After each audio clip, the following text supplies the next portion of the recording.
Leviticus 7. These are the instructions for the guilt offering. It is most holy. The animal sacrificed as a guilt offering must be slaughtered at the place where the burnt offerings are slaughtered, and its blood must be splattered against all sides of the altar. The priest will then offer all its fat on the altar, including the fat of the broad tail, the fat around the internal organs, and the 2 kidneys and the fat around them near the loins, and the long lobe of the liver.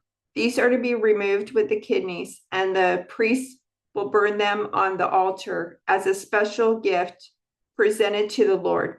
This is the guilt offering. Any male from the priest's family may eat the meat. It must be eaten in a sacred place, for it is most holy.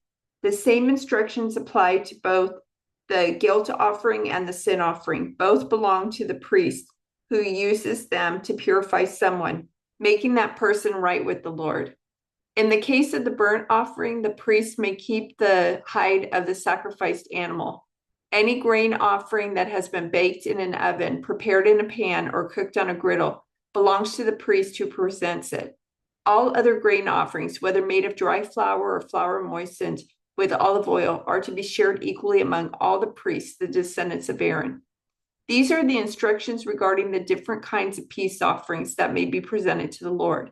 If you present your peace offering as an expression of thanksgiving, the usual animal sacrifice must be accompanied by various kinds of bread made without yeast, thin cakes mixed with olive oil, wafers spread with oil, and cakes made with choice flour mixed with olive oil.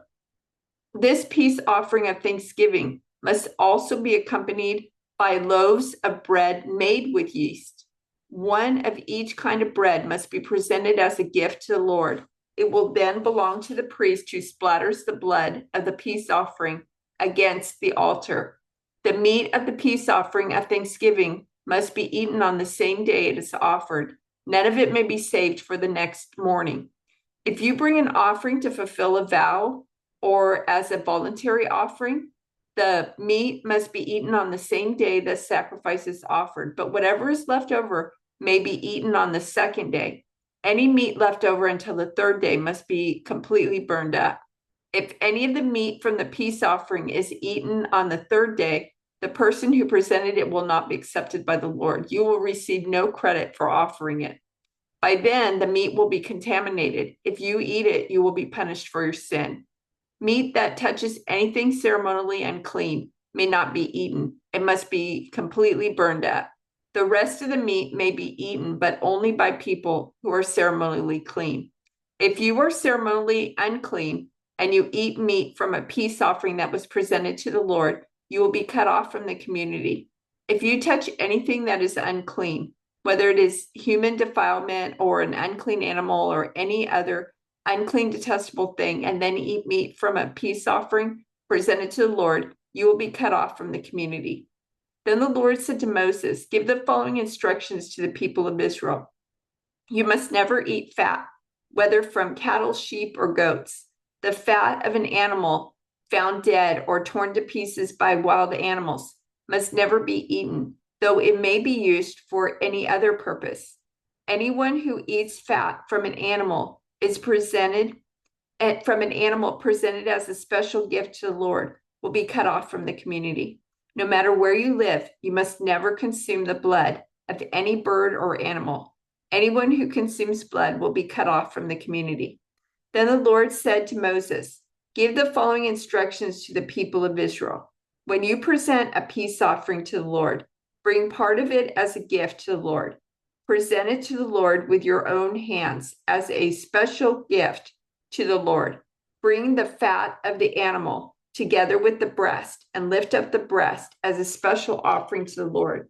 Then the priest will burn the fat on the altar, but the breast will belong to Aaron and his descendants. Give the right thigh of your peace offering to the priest as a gift. The right thigh must always be given to the priest who offers the blood and the fat of the peace offering.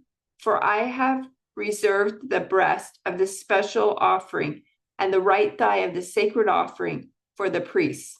It is the permanent right of Aaron and his descendants to share in the peace offerings brought by the people of Israel. This is their rightful share. The special gifts presented to the Lord have been reserved for Aaron and his descendants from the time they were set apart to serve the Lord as priests. On the day they were anointed, the Lord commanded the Israelites to give these portions to the priests as their permanent share from generation to generation. These are the instructions for the burnt offering, the grain offering, the sin offering, and the guilt offering, as well as the ordination offering and the peace offering. The Lord gave these instructions to Moses on Mount Sinai when he commanded the Israelites to present their offerings to the Lord in the wilderness of Sinai. Then the Lord said to Moses, "Bring Aaron and his sons along with their sacred garments, the anointing oil, the bowl for the sin offering, the 2 rams, and the basket of bread made without yeast, and call the entire community of Israel together at the entrance of the tabernacle." So Moses followed the Lord's instructions, and the whole community assembled at the tabernacle entrance.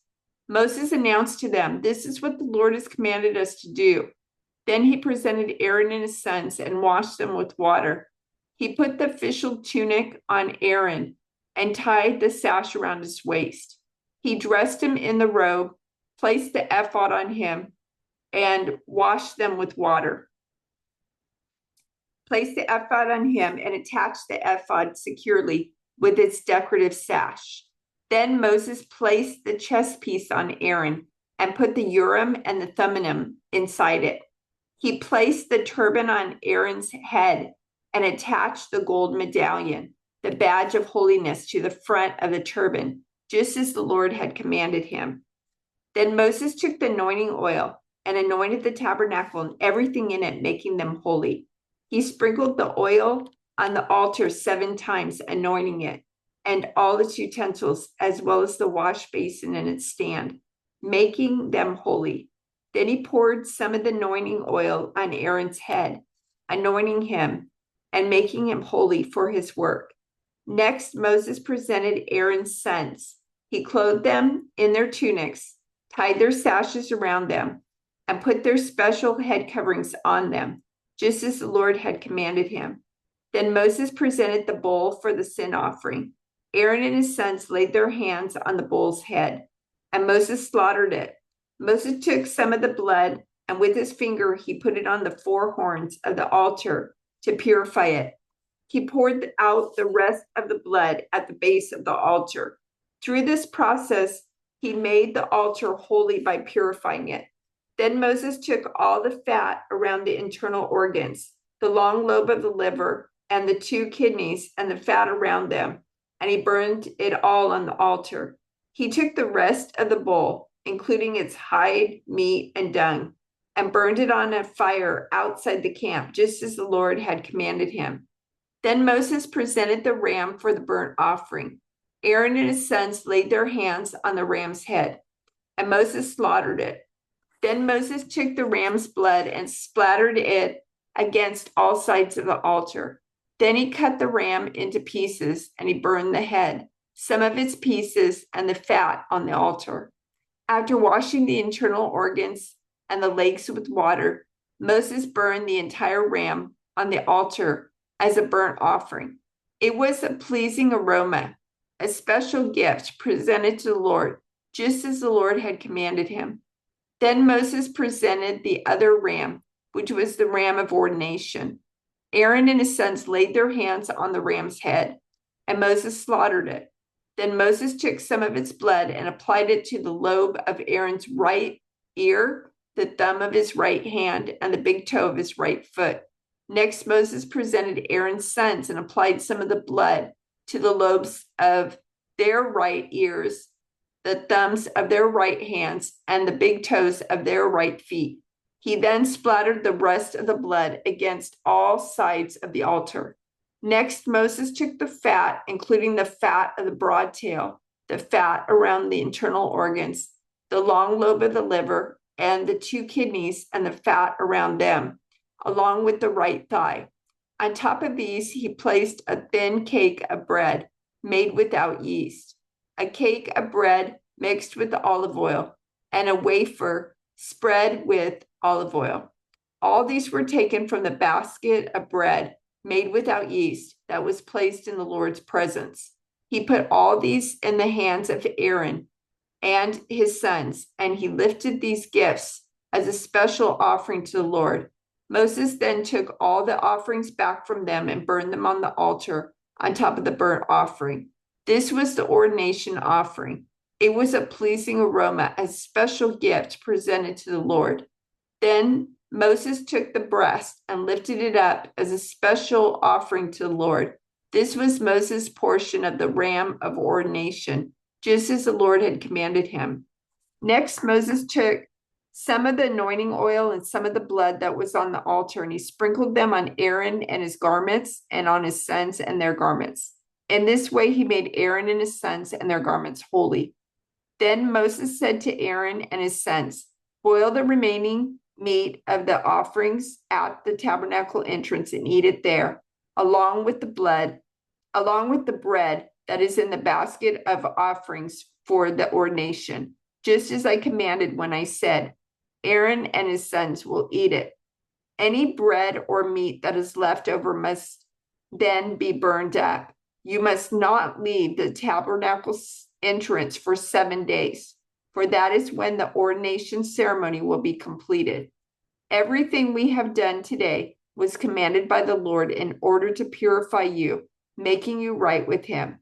Now stay at the entrance of the tabernacle day and night for 7 days and do everything the Lord requires. If you fail to do this, you will die, for this is what the Lord has commanded. So Aaron and his sons did everything the Lord had commanded through Moses.